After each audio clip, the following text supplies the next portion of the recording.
Do guitar players have too many options? Let's talk about it.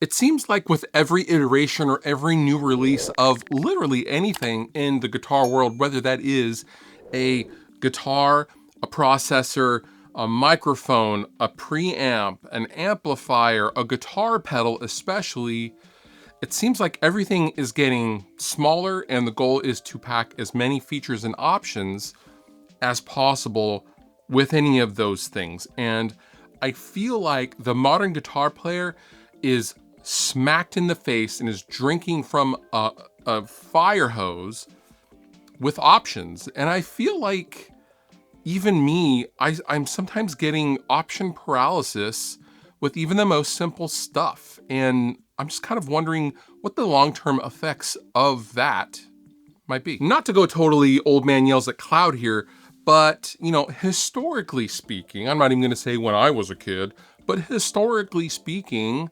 what you did as a young, broke guitar player, just trying to make some music, is you really just did the best you could with what you had in front of you. And if that meant maybe spending all of your money on a replacement pickup, you did it in a very calculated way, and that was pretty much it. You didn't go out and buy a ton of pedals. You had one or two pedals, as I recall, or when I was gigging, first started gigging in the 90s, right? So, I had two Randall RG100 solid state heads, and I had two empty 412s that I put Jensen Mod Series speakers in, and those were $45 each for the speakers.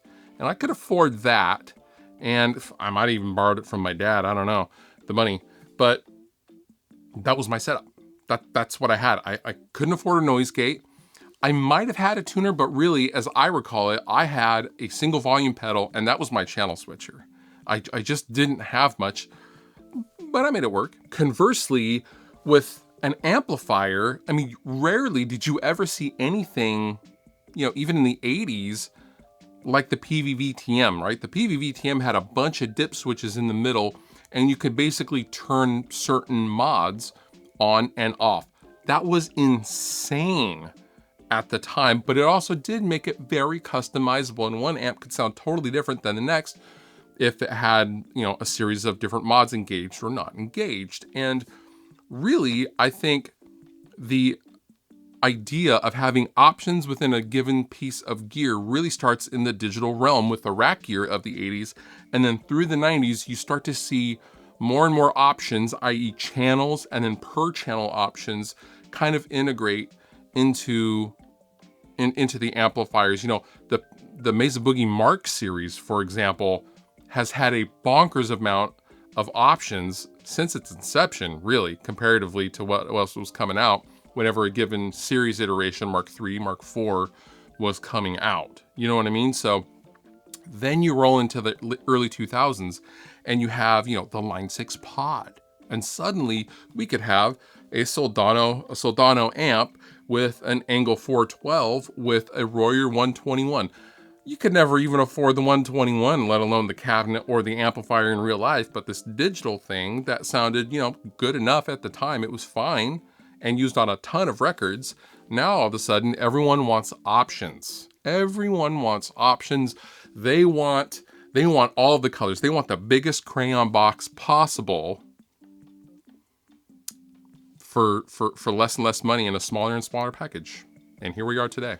And that's all fine and good, and that's a lot of fun. Having a lot of options is fun. That's why we do this, right? However, I can't help but think a newer guitar player will not have the tonal troubleshooting skills that someone like myself would inherently have, just because I had a combo amp. I had a PV Rage and a Strat and a Dodd distortion pedal at my disposal, and I had to make that thing sound like Alice in Chains, Smashing Pumpkins, Nirvana, Soundgarden, and Stone Temple Pilots. I had to do everything I could to make those things sound like 50 other things. And it can be done, but I don't think maybe having tons and tons of options right off the bat is necessarily a healthy thing in the long run, maybe? Developing a specific skill set in which you can get multiple sonic options from the same given thing is a very valuable one as a musician, whether you are playing guitar, bass, keyboards, I mean, even drums. Making a drum kit, you can make a drum kit sound completely different depending on how you're going to tune and thus mic that drum kit. So, I don't know, I think maybe the order of today of having as many bells and whistles and options as possible is not necessarily a healthy thing for a younger player. I mean, I'm an old player and I'm going back, right? I'm going back to the way it used to be. I want no options. I want a volume and a single pickup. I don't want anything else. I don't care. I just want to play. It's kind of where I'm at lately. Now, one could argue that you could use all of these options to kind of determine what you then like, and as your taste develops on a given amplifier, processor, pedal, microphone, guitar feature, what have you. Yeah, that in that sense, options are very, very good. But, you know, long-term having options all of the time, I don't know, man. It just seems, it's kind of boring and overwhelming, and it kind of spoils you a little bit, at least for me. So here's what I challenge you guys to do.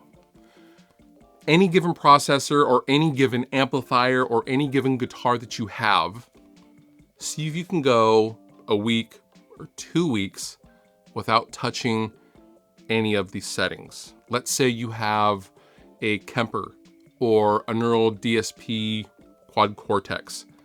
Try not switching patches for a week and see if you can get different tones that you happen to want to get out of that same patch. You can dial and modify anything in that patch, but you can't change the patch. Go ahead and try it. It's a lot of fun and adds another dimension to your tonal palette while adding another side of the dice, if I may. That's all I had for you today. Just wanted to get you guys thinking. If you feel like supporting this channel, please consider subscribing down below in the description. And with that, you've been wonderful. I've been Fluff. Thank you so much for watching. I'll see you next time.